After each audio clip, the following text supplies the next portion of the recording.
ഇന്ന് തന്നെ ഡൗൺലോഡ് ചെയ്യൂ. കാണൂ നിങ്ങളുടെ ഫേവറേറ്റ് ഷോസ്. ഞാൻ അവനെ കണ്ടതാ. അവൻ ഈ വീടിന്റെ ഇവിടെ തന്നെ ഉണ്ട്, ഈ ജനലിനപ്പുറത്ത്. നിങ്ങൾ എന്ത് വന്നാലും വാതിൽ ഓർക്കരുത്. പിന്നെ ആ ജനവാന്റെ ഭാഗത്തും നിൽക്കരുത്. ഞാൻ ഇപ്പൊ വരാം. ശാലിനി, ശാലിനി,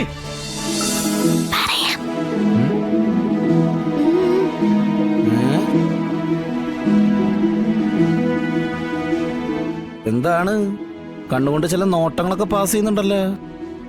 ഇതെന്താ കഥകളിയാ? എന്തോ കള്ളത്തിലുണ്ടല്ലോ രണ്ടെണ്ണത്തിനും. പറഞ്ഞ രണ്ടെണ്ണം.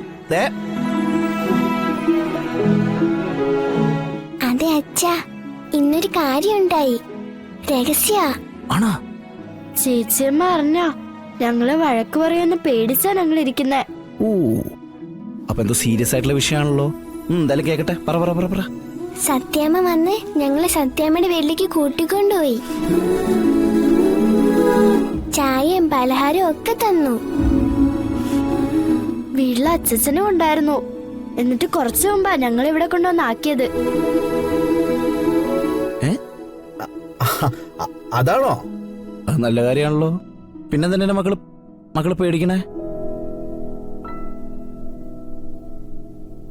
അച്ഛനോടും അമ്മയോടും പറയാതെയില്ലേ ഞങ്ങൾ പോയത്.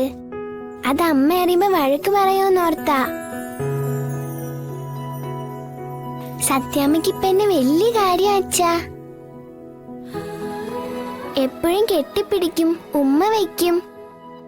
എന്ത് വാങ്ങിച്ചു തരാൻ പറഞ്ഞാലും അതപ്പ തന്നെ വാങ്ങിച്ചു തരും.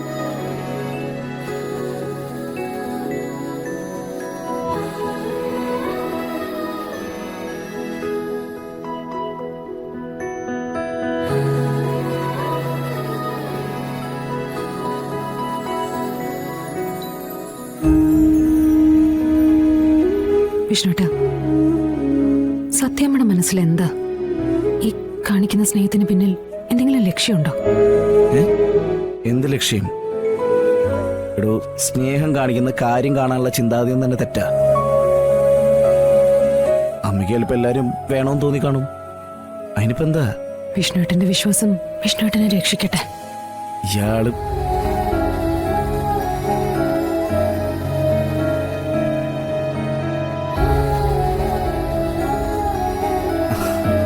ഞാൻ പറഞ്ഞില്ലേ, കുഴപ്പമൊന്നുമില്ല. മകൾ പഠിക്ക്. അച്ഛൻ പോയിട്ട് ഡ്രസ്സ് മാറിയിട്ട് വരാട്ടാ. വിഷ്ണുച്ച,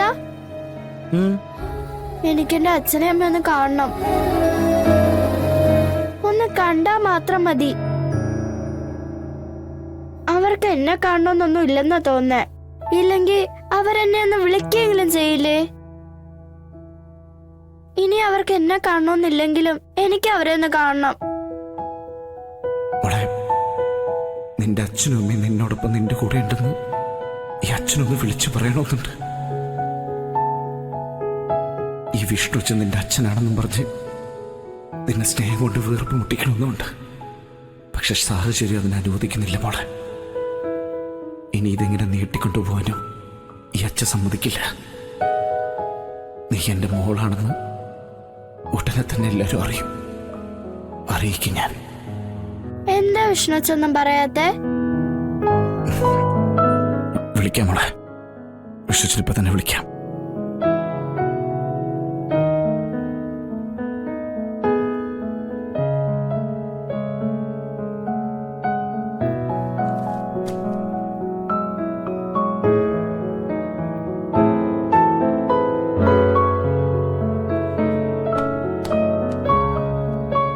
ബ്രോ, ഞങ്ങളിവിടെ വന്നപ്പോ ഒരുപാട് ലേറ്റായി. അതുകൊണ്ടാ അങ്ങോട്ട് വരാതെ ഇങ്ങോട്ട് പോകുന്നത്. എടാ, അത്രയും പ്രശ്നങ്ങളുണ്ടായ വീടല്ലേ ഇത്. എന്നിട്ട് അങ്ങോട്ട് പോകേണ്ട കാര്യം ഉണ്ടായിരുന്നോ?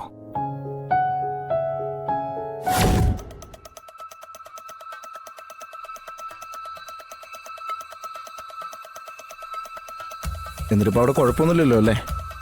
ഏയ്, കുഴപ്പമൊന്നുമില്ല. ആരാന്നറിയില്ല, പക്ഷേ ഒരു പിച്ചക്കാരുടെ മറ്റോ വാതിലിന് മുന്നിൽ മൂടി പൊതിച്ച് കിടപ്പുണ്ടായിരുന്നു.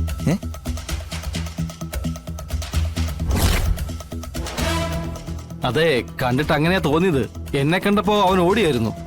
ഞാൻ അവന്റെ പിന്നാലെ ചെന്നെങ്കിലും കിട്ടിയില്ല.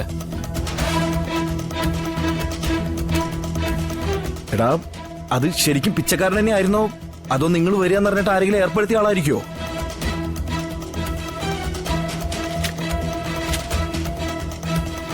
എടാ ഉപേന്ദ്രന്റെ ആള് അവരെല്ലാ മാർഗവും നോക്കും.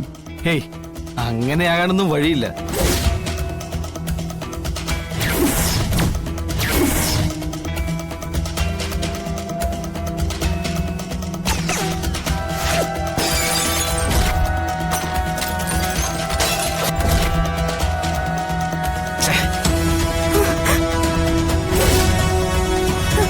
രോഹിതേ, അവിടെ അവൻ ആര്?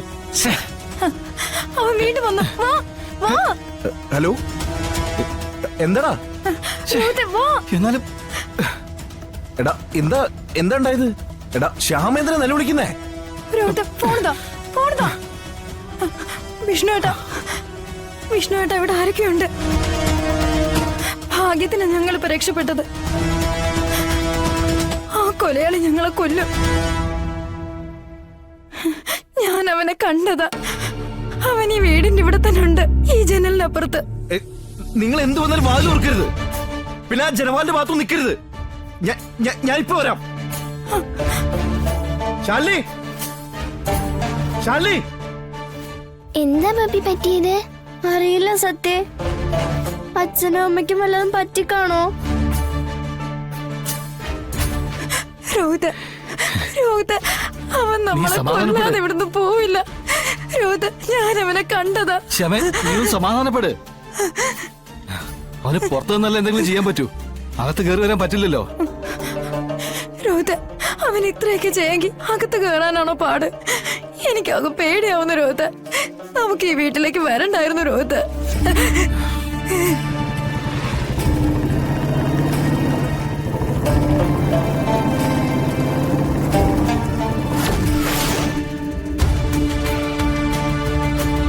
നേരം പുലരുന്നവരെ നിനക്ക് സമയമുണ്ട്.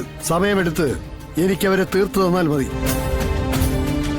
മരണം മുന്നിൽ കണ്ടുകൊണ്ട് കഴിയുന്നതിന്റെ ഒരു സുഖമുണ്ടല്ലോ, അതവര് രണ്ടുപേരും ഒന്ന് അനുഭവിക്കട്ടെ. ഇന്നത്തെ രാത്രി ഇരുട്ടി വിളിക്കുമ്പോ 2 ശവം ഈ വീട്ടിനകത്തുണ്ടാവും. അത് ഈ പറഞ്ഞ രോഹിത്തും അവന്റെ ഭാര്യയും ആയിരിക്കും. സംസാരത്തിലല്ല കാര്യം, പ്രവൃത്തിയില്ല. നീ പ്രവർത്തിച്ച് കാണിക്ക്. നിനക്ക് എന്താ ചെയ്യാൻ കഴിയുന്നെന്ന്.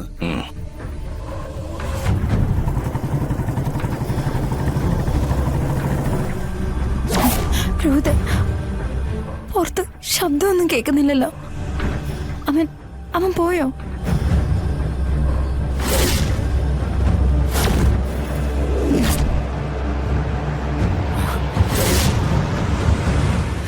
രോഹിത്, അനങ്ങിപ്പോകരുത്. രോഹിത് വാ, രോഹിത് വാ. അനങ്ങിപ്പോകരുതെന്നല്ലേ പറഞ്ഞത്? കുറച്ചധികം നാളായി ഈ ജീവന് വേണ്ടി ഞാൻ നെട്ടോട്ട് ഓടുന്നു. ഇന്ന് അതിന്റെ ക്ലൈമാക്സാ.